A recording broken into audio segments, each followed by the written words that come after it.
લોકસભાની ચૂંટણીને હવે ગણતરીના દિવસો બાકી રહ્યા છે, ત્યારે મંતવ્ય ન્યૂઝની વિશેષ રજૂઆત મારો અવાજમાં આપ સૌનું સ્વાગત છે। ત્યારે આજે આપણે આવી પહોંચ્યા છીએ આણંદ ખાતે। આણંદના મતદારો સાથે સીધી જ વાત કરીને સંપર્ક કરવાનો પ્રયત્ન કરીશું, જાણવાનો પ્રયત્ન કરીશું કે આ લોકસભા બેઠકમાં કયા પ્રકારનું મતદાન થશે, કયા મુદ્દાઓને લઈને આ વખતે જનતા મત કરવાના મૂડમાં છે। ત્યારે અનેક નાગરિકો આપણી સાથે ઉપસ્થિત છે, સીધા આપણે દ્રશ્યો બતાવવાનો પ્રયત્ન કરીશું। જે પ્રમાણે અહીંયા જે નાગરિકો બેઠેલા જોવા મળી રહ્યા છે, તમામને આપણે મળીને તેમને મારો અવાજ કાર્યક્રમમાં આપણે બોલવાનો મોકો આપીશું અને તેમની પાસેથી જાણવાનો પ્રયત્ન કરીશું કે શું આ વખતે કયા મુદ્દાઓને ધ્યાનમાં લઈને તેઓ મતદાન કરશે। જી, આપનું સ્વાગત છે। જે પ્રમાણે અત્યારે લોકસભાની ચૂંટણીને હવે ગણતરીના દિવસો બાકી રહ્યા છે, કયા મુદ્દાઓને લઈને આ વખતે મતદાન થશે? ભાજપની જે સરકાર છે એ દેશને 4 વર્ગમાં વાત કરે છે, ગરીબ, કિસાન, યુવાન અને મહિલા। કોંગ્રેસની સરકારે જે વાત કરી હતી, જે થિયરી અપનાવી હતી, કોંગ્રેસ ફક્ત જાતિવાદ અને તૃષ્ટિકરણ જાણે છે અને ભાજપ ફક્ત વિકાસની વાત કરે છે। એ ગરીબ હોય, યુવાન હોય, કિસાન હોય અને મહિલા હોય, એના વિકાસની વાત જ ફક્ત ભાજપ કરે છે। જે પ્રમાણે ખામ થિયરીની વાત કરવામાં આવી રહી છે, શું લાગી રહ્યું છે આ વખતે પણ ક્ષત્રિય સામે પાટીદાર ચહેરો ભારતીય જનતા પાર્ટીએ ઉતાર્યો છે? લાગી રહ્યું છે કે આનાથી કોઈ ફરક પડી શકે છે? દેશની જનતા છેલ્લા 10 વર્ષથી કોંગ્રેસને નાકારો આપ્યો છે અને આ વખતે પણ કોંગ્રેસની કોઈ પણ રાજનીતિ કે કોઈ પણ ચાલ આ વખતે સક્સેસફુલ નહીં થાય। દેશ ફક્ત વિકાસ માંગે છે અને વિકાસ જ આવશે। કયા એવા વિકાસના કાર્યો આપણે ગણી શકીએ, કયા એવા મુદ્દાઓ છે જે યુવાઓ તેમજ જે મધ્ય કક્ષાના લોકો છે તે લોકોને સ્પર્શે છે?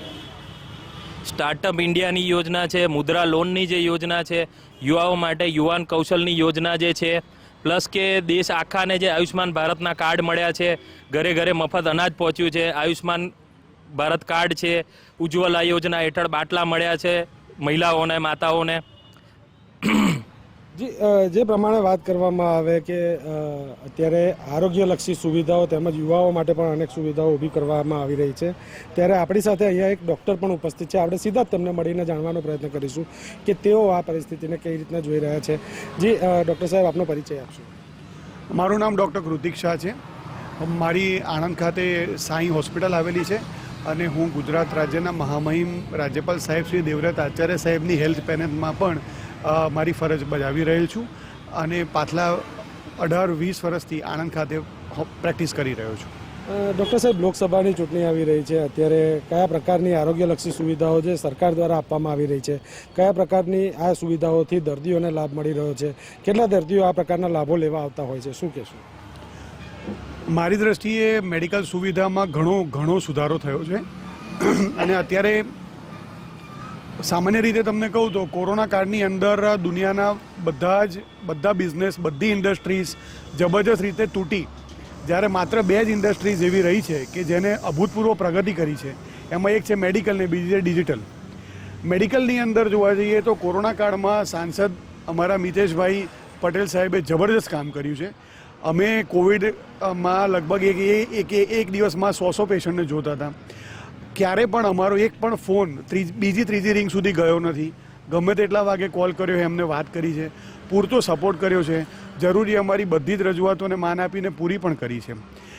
બીજી રીતે જોઈએ તો બીજા ગુજરાત સરકારના અને ભારત સરકારના ઘણી બધી સ્વાસ્થ્ય લગતી યોજનાઓ પણ છે, જેનું ગામડાના ઘણા બધા છેવાડાના લોકો સુધી પણ એનો લાભ પહોંચ્યો છે, જે અમે રૂબરૂમાં અને પર્સનલી જોયું પણ છે અને ક્યાંક ને ક્યાંક અમે માનીએ છીએ કે મિતેશભાઈએ બહુ જ સરસ કામ કર્યું છે।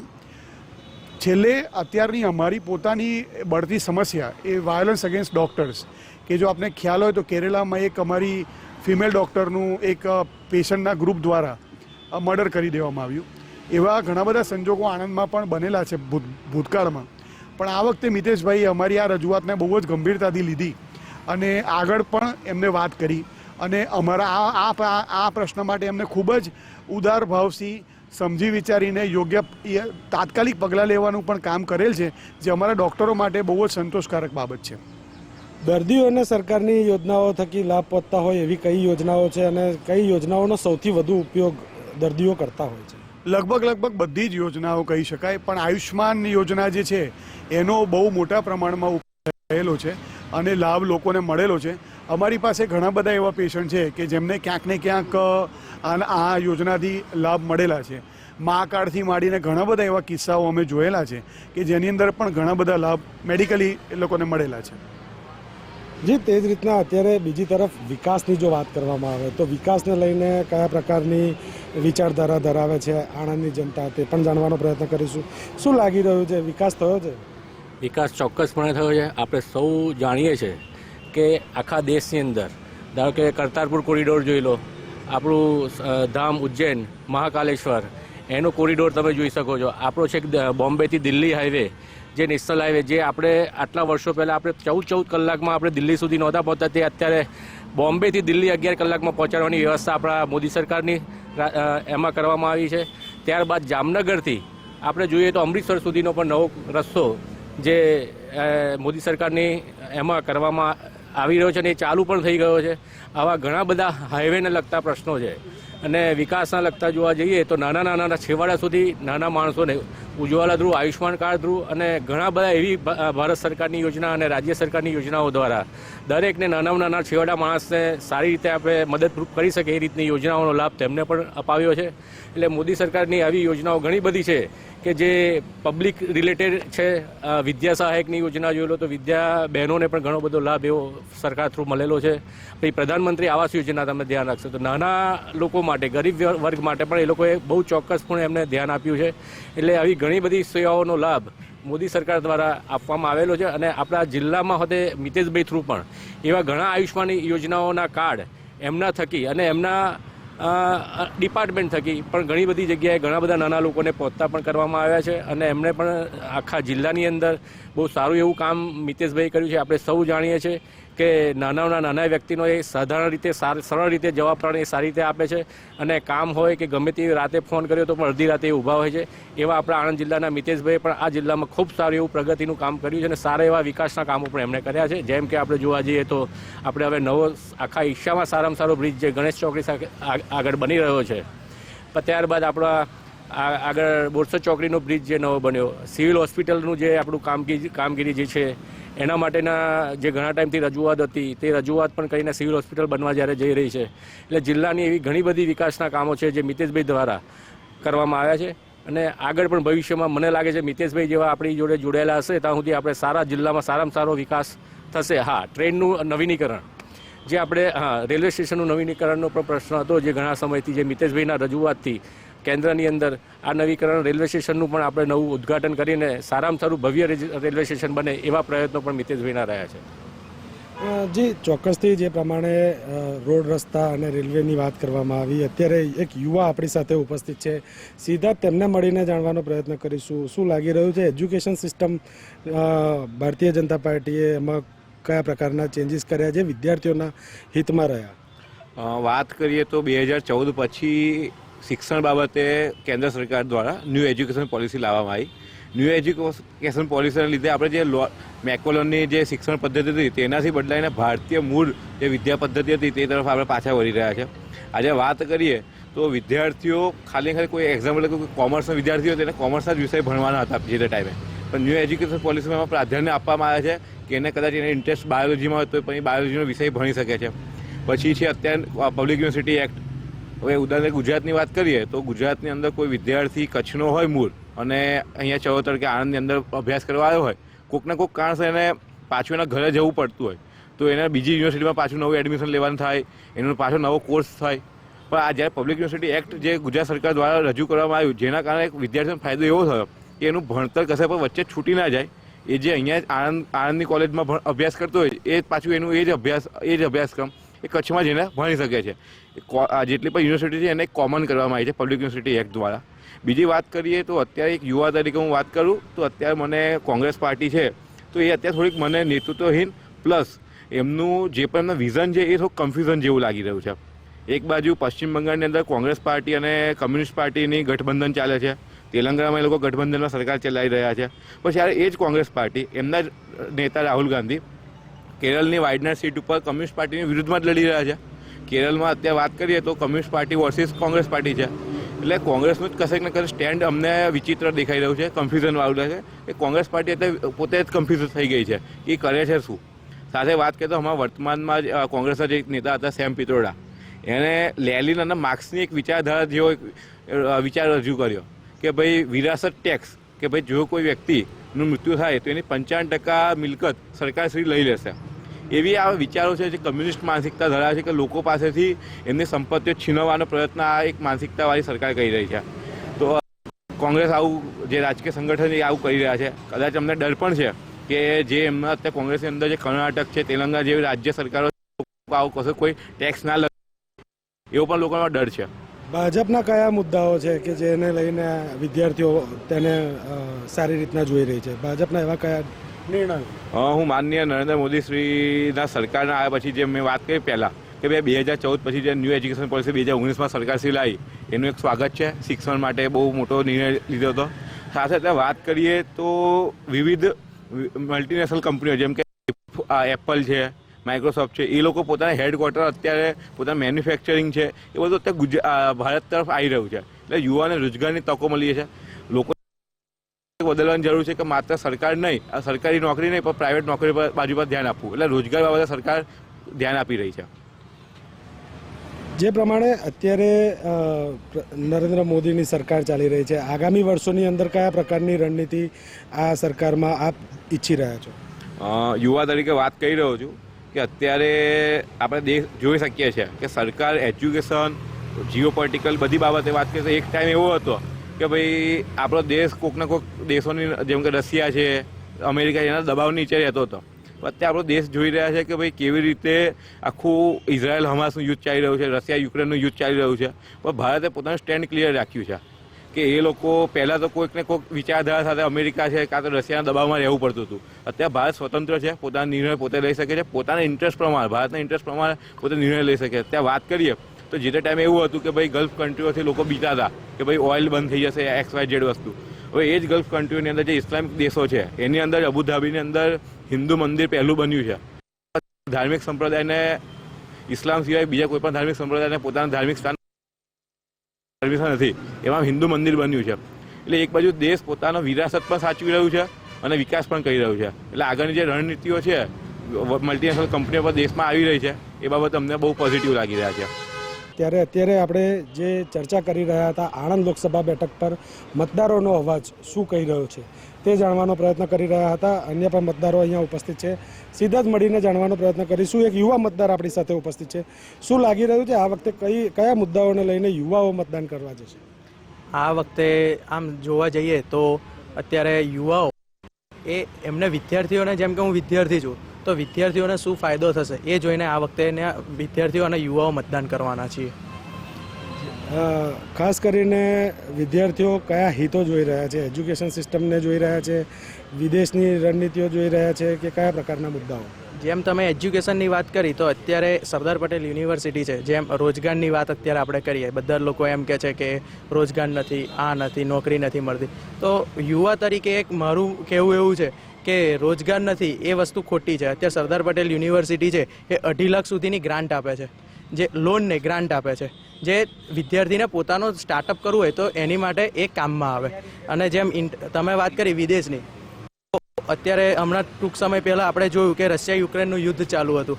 ત્યારે આ જ સરકારે, જો આ સરકાર ન હોત તો એ લોકો આપણા જે ભારત દેશના નાગરિકો છે, વિદ્યાર્થીઓ છે, એ પાછા ના આવી શક્યા હોત.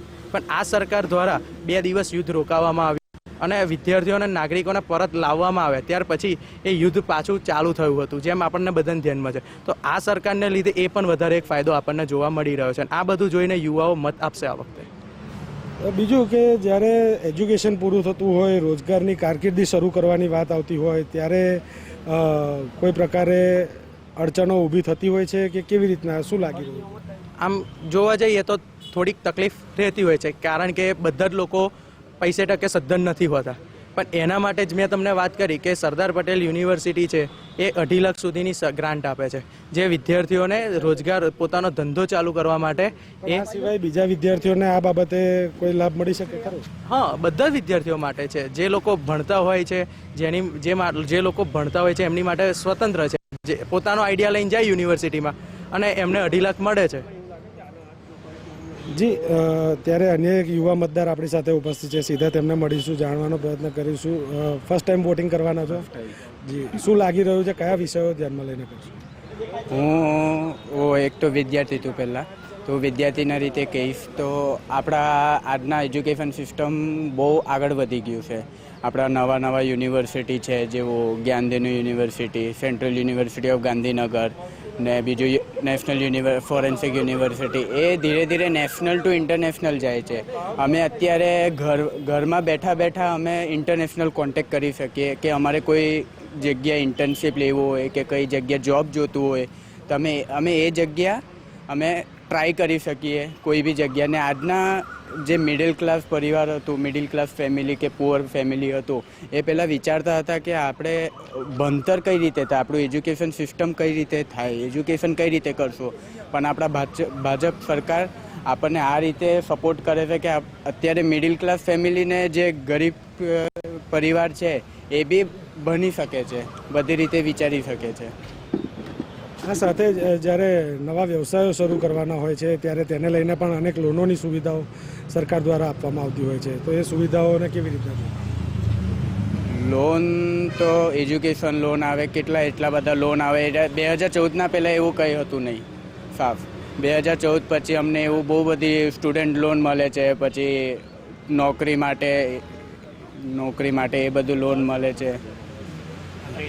જી, ત્યારે આપણે ખેડૂતોના મનની વાત જાણવા માટે એક ખેડૂત મિત્ર આપણી સાથે ઉપસ્થિત છે, તો તેમને જાણીશું. ખેતી કરો છો, ખેતીના વ્યવસાય સાથે સંકળાયેલા છો, કેવી રીતના જોઈ રહ્યા છો આ વખતેના ઇલેક્શન?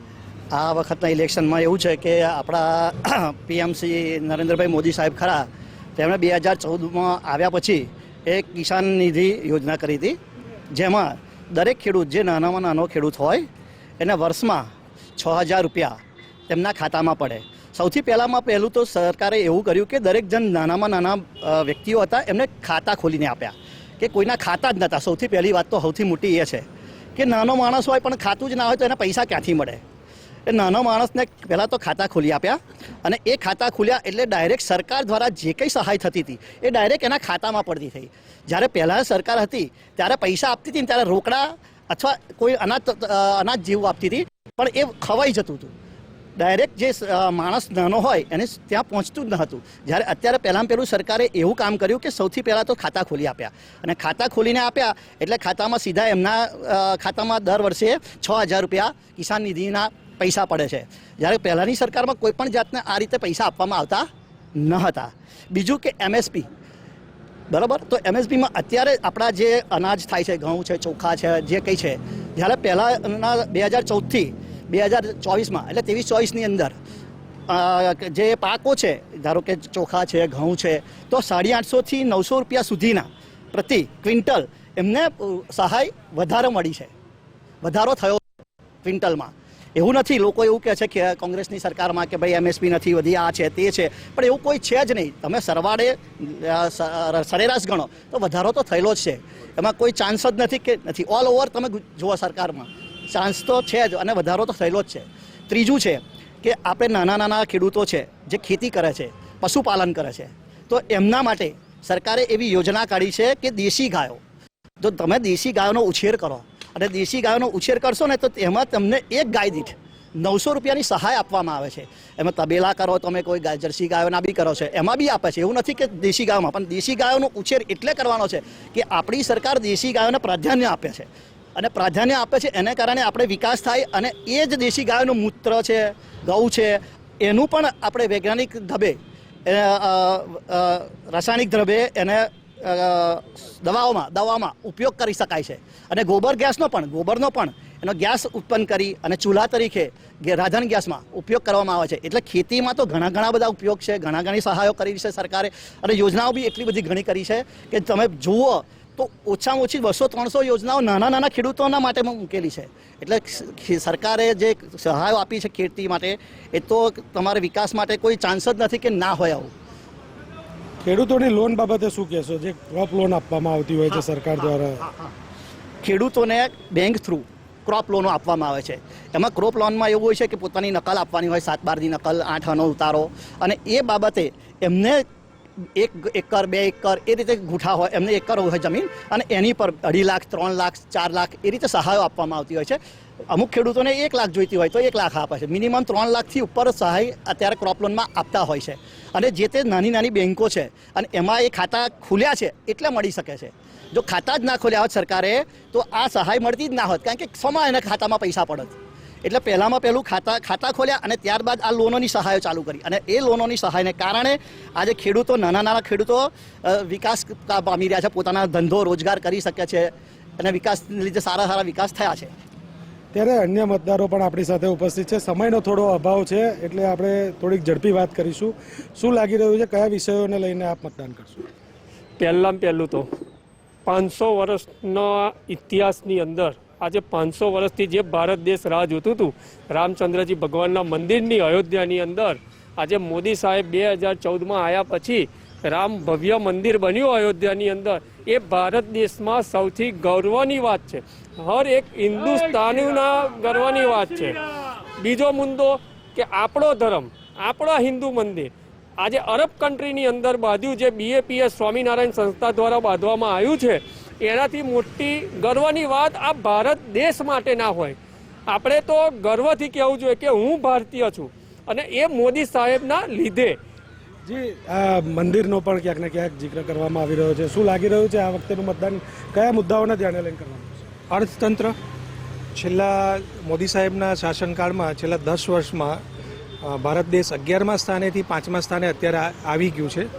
અને હવે આગળના 5 વર્ષની ટર્મમાં મોદી સાહેબના વચન પ્રમાણે, એમની ગેરંટી પ્રમાણે આપણે 3જા સ્થાને જવાની તૈયારી છે.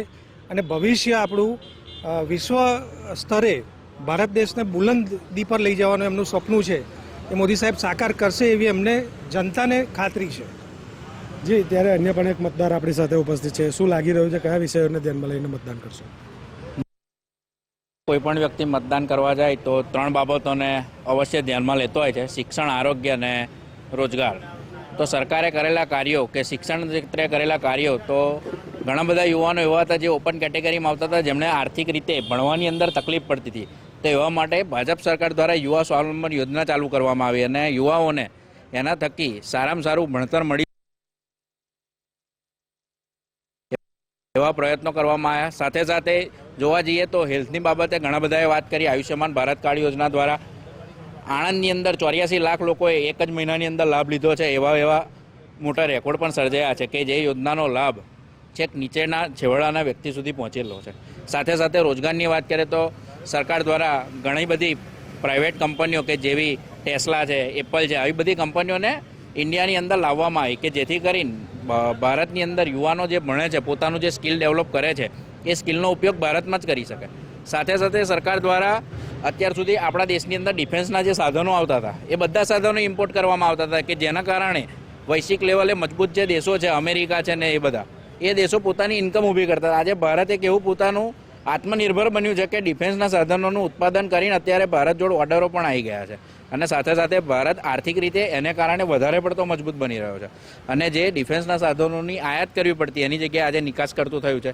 સાથે સાથે ઘણી બધી એવી પ્રોડક્ટ છે કે જે આપણા દેશની અંદર બહારના દેશોમાંથી ઇમ્પોર્ટ કરવી પડતી, જ્યારે આપણે અત્યારે એક્સપોર્ટ કરી રહ્યા છે. એની અંદર વાત કરીએ તો એક સૌર ઉર્જા કે જે ભાજપ સરકાર દ્વારા એટલું બધું પ્રોત્સાહન આપવામાં આવ્યું, એની અંદર સબસિડી આપવામાં આવી કે અત્યારે તમે કોઈ પણ ગામની અંદર જાઓ તો 40-50% મકાનો ઉપર સોલર પેનલ લાગેલી છે. તો દેશની અંદર જે સૌર ઉર્જા આપણને મળે છે, એના દ્વારા વિદ્યુત ઉત્પન્ન કરી અને દેશની ઉપર જે ભારણ પડે છે વીજળીનું, એ ભારણ કેવી રીતે ઘટાડી શકાય, એ બાબતના પગલાઓ. સાથે બીજી વાત કરીએ કે મતદાન કરવું તો પ્રધાનમંત્રી માટેનું મતદાન કરતા હોય તો પ્રધાનમંત્રીનો ચહેરો જોવો પડે. સામેની પક્ષે કોઈ ચહેરો જ નથી, એક જ ચહેરો છે મોદી. બીજા પક્ષે પોતાની એટલા ઉમેદવારો જ નોંધાયા નથી ઇન્ડિવિજ્યુઅલ પાર્ટી તરીકે કે પોતાની બહુમતી થઈ શકે. ગઠબંધનવાળી સરકાર, ટેકાવાળી સરકાર કેટલા દિવસ ચાલશે, નહીં ચાલે, અને કદાચ તૂટી ગઈ તો પાછો દેશને ખર્ચો આવશે, અને અમારા જેવા મતદારો જે ટેક્સ ભરે છે એ ટેક્સના પૈસા વ્યય જશે. તો આવા બધા કારણોને ધ્યાનમાં લઈ અને મતદાન કરીશું. જી, આ હતા ઘણા આણંદ જિલ્લાના નાગરિકો, જેમની પાસે મળી આપણે જાણવાનો પ્રયત્ન કર્યો કે આણંદની જનતા કયા મુદ્દાઓને ધ્યાનમાં લઈને આ વખતે મતદાન કરશે. મને આપશો રજા. સપન પટેલ, મંતવ્ય ન્યૂઝ, આણંદ.